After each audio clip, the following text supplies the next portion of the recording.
Good morning बच्चों। हम आपको आपके हिंदी क्षितिज के गद्य खंड के पाठ सामले सपनों की याद के बारे में समझा रहे थे।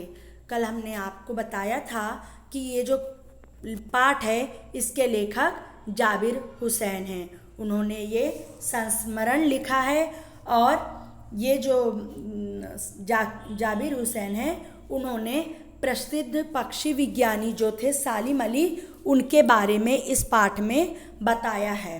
सालिम अली जो थे वो पक्षी प्रेमी थे, वो पक्षियों से बहुत प्रेम कर रहे थे। अब सालिम अली इस दुनिया से विदा ले चुके थे, मतलब उनकी मृत्यु हो चुकी थी।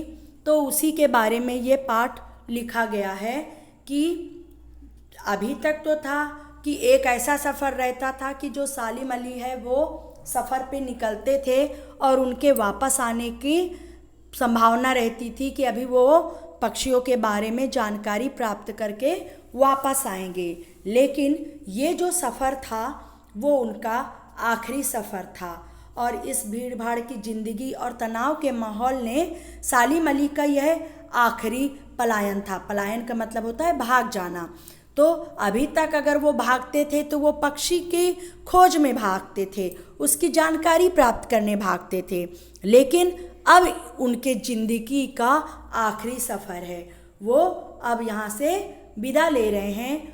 अब वो उस वन पक्षी की तरह प्रकृति में विलीन हो रहे हैं जो ज़िंदगी का आखिरी गीत गाने के बाद मौत के गोद में जा बसा हो।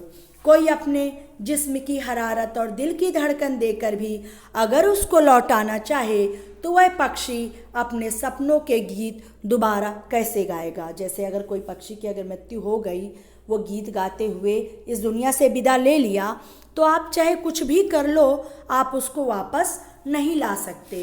इस प्रकार कोई नहीं, मतलब लेखक का ये कहना है कि मुझे नहीं लगता कि कोई उस पक्षी को जगाना चाहेगा। वर्षों पूर्व खुद सालिम अली ने कहा था कि लोग पक्षियों को आदमी की नज़र से देखना चाहते हैं, यह उनकी भूल है। ठीक उसी तरह जैसे जंगलों, पहाड़ों, झरनों और आबशारों को वो प्रकृति की नज़र से नहीं, आदमी की नज़र से देखने को उत्सुक रहते हैं। मतलब कवि जो लेखक हैं उनका ये कहना है कि पहले, बहुत पहले ये जो सालिम अली हैं जिन्होंने, जो पक्षी प्रेमी थे, जो अब इस दुनिया से विदा ले चुके हैं, वो उन्होंने कहा था कि आम आदमी क्या चाह रहा है कि जिस प्रकार से वो है उसी प्रकार से पक्षी भी हैं। वो पक्षियों को अपनी नज़रिए से देखता है, वो आम आदमी की नज़र से उसको देखना चाहता है। ये उसकी भूल है। जैसे जंगलों, पहाड़ों, झरनों को प्रकृति की नज़र से नहीं, आदमी की नज़र से देखने को उत्सुक रहते हैं। भला कोई आदमी अपने कानों से पक्षियों को की आवाज़ का मधुर गीत सुनकर अपने भीतर रोमांच का सोता फूटता महसूस कर सकता है। अब ये बताइए कि अगर इंसान है, इंसान के अंदर कोई भी कमी होगी या उसके मन में कोई भी इच्छा होगी तो वो बोल कर बता सकता है और उसकी बात हम समझ सकते हैं। लेकिन एक पक्षी प्रेमी ही पक्षियों के मन की बात को समझ सकता है कि उसको भी किसी प्रकार का दुख हो सकता है, उसके भी अंदर किसी भी प्रकार की परेशानी हो सकती है। क्या कोई ऐसा इंसान होगा जो पक्षियों के दुख से दुखी हो, पक्षियों के सुख से सुखी हो और उसकी, मतलब अगर उसकी गीत को, मधुर गीत को सुन रहा है तो उसके अंदर उत्साह हो, खुशहाली हो, रोमांच हो? क्या ऐसा कोई महसूस कर सकता है? पता नहीं इतिहास में कब कृष्ण ने वृंदावन में रासलीला रची थी, गोपियों को अपनी शरारतों का निशाना बनाया था, कब माखन के बर्तन फोड़े थे, कब दूध छाली से अपने मुंह भरे थे, कब वाटिका में छोटे छोटे किंतु घने पेड़ों की छांव में विश्राम किया था, कब दिल की धड़कनों को एकदम से तेज करने वाले अंदाज में बंसी बजाई थी। पता नहीं कब वृंदावन की पूरी दुनिया संगीतमय हो गई थी। पता नहीं यह सब कब हुआ था। लेकिन कोई आज भी वृंदावन जाए तो नदी का सांवला पानी उसे पूरी घटनाक्रम की याद दिला देगा। अब ये सब बातें कब हुई थी हमें नहीं पता, लेकिन अगर आज भी हम वृंदावन जाएंगे तो हमको वो सारी पुरानी यादें उस नदी के सांवले पानी में हमको पूरी घटनाक्रम उसी प्रकार से याद आ जाएगी। हर सुबह सूरज निकलने से पहले जब पतली गलियों से उत्साह भरी भीड़ नदी की ओर बढ़ती है तो ऐसा लगता है जैसे उस भीड़ को चीरकर अचानक कोई सामने आएगा और बंसी की आवाज़ पर सब किसी के कदम थम जाएंगे। हर शाम सूरज ढलने से पहले जब वाटिका का माली सैलानियों को हिदायत देगा तो ऐसा लगेगा कि बस कुछ ही क्षणों में वो कहीं से आ टपकेगा और संगीत का जादू वाटिका के पूरे माहौल में छा जाएगा। वृंदावन कभी कृष्ण की बांसुरी के जादू से खाली हुआ है क्या? देखिए, ये हमारे मन की कल्पना है। अगर हम किसी पर विश्वास करते हैं तो हमें वो साक्षात नज़र आएगा, और अगर हम विश्वास नहीं करेंगे तो चाहे कोई भी बात हो हमें उस पर विश्वास नहीं रहेगा, वो साक्षात नज़र नहीं आएगा। आज भी वृंदावन में कृष्ण साक्षात रूप से उपस्थित हैं। अगर कोई मन से उनको याद करता है तो वो उनको दर्शन देते हैं। तो ये सब अपने मन की बातें हैं, अपने समझने की बातें हैं। यही यहाँ पर लेखक ने बताया है कि मिथकों की दुनिया में इस सवाल का जवाब तलाश करने से पहले एक नज़र कमज़ोर काया वाले उस व्यक्ति पर डाली जाए जिसे हम सालिम अली के नाम से जानते हैं। उम्र को शती तक पहुँचने में थोड़े ही दिन तो बच रहे थे।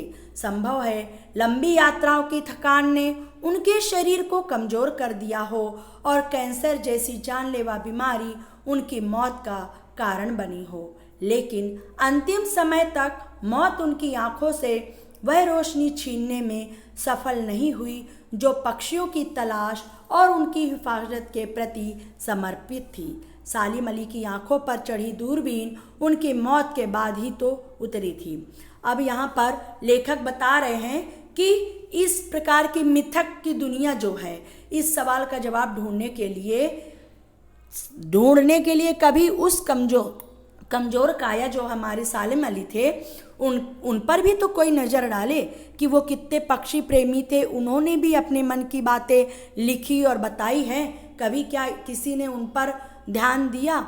100 वर्ष पूरे होने में कुछ ही समय बचा था और एक कैंसर जैसी बीमारी, जानलेवा बीमारी उनकी मौत का कारण बनी थी, लेकिन अपने अंतिम समय तक वो पक्षी प्रेमी ही बने रहे। उनकी खोज में, उनको बचाने के लिए, उनकी हिफाजत के लिए उन्होंने अपने जीवन का बलिदान कर दिया। उन्होंने जो अपनी आँखों पर दूरबीन चढ़ाया था, मतलब पक्षियों को देखने के लिए और उनके बारे में जानकारी प्राप्त करने के लिए जो दूरबीन चढ़ाया था, वो उनके मौत के बाद ही हटी थी। उन जैसा बर्ड वाचर शायद ही कोई हुआ हो, लेकिन एकांत क्षणों में सालिम अली बिना दूरबीन भी देखे गए हैं। दूर क्षितिज तक फैली जमीन और झुके आसमान को छूने वाली उनकी नज़रों में कुछ वैसा ही जादू था जो प्रकृति को अपने घेरे में बांध लेता है। तो इस प्रकार ये जो पाठ है वो सालिम अली के बारे में है कि किस प्रकार वो पक्षी प्रेमी थे। उन्होंने अपना संपूर्ण जीवन केवल पक्षियों की खोज में, उनकी हिफाजत में, उनके बारे में जानकारी प्राप्त करने में और उनके दुख से दुखी होने में, उनके सुख से सुखी होने में अपने संपूर्ण जीवन का बलिदान कर दिया। 100 वर्ष के वो होने वाले थे कि कैंसर जैसी बीमारी से उनकी मृत्यु हो गई। तो उन्होंने अपना पूरा जीवन किस पर समर्पित किया? पक्षी पर, यानी वो पक्षी प्रेमी बने रहे। तो लेखक कह रहे हैं कि ये तो हमारे मन की बात होती है कि हम इस मिथ्या जीवन में किस प्रकार किस पर विश्वास कर सके। सालिम अली के जरिए वो बताना चाहते हैं कि पक्षियों पर भी, मतलब पक्षियों की भी अपनी भावनाएं होती हैं और उनकी भावनाओं को समझने वाला सालिम अली जैसा कोई व्यक्ति शायद ही इस दुनिया में हो।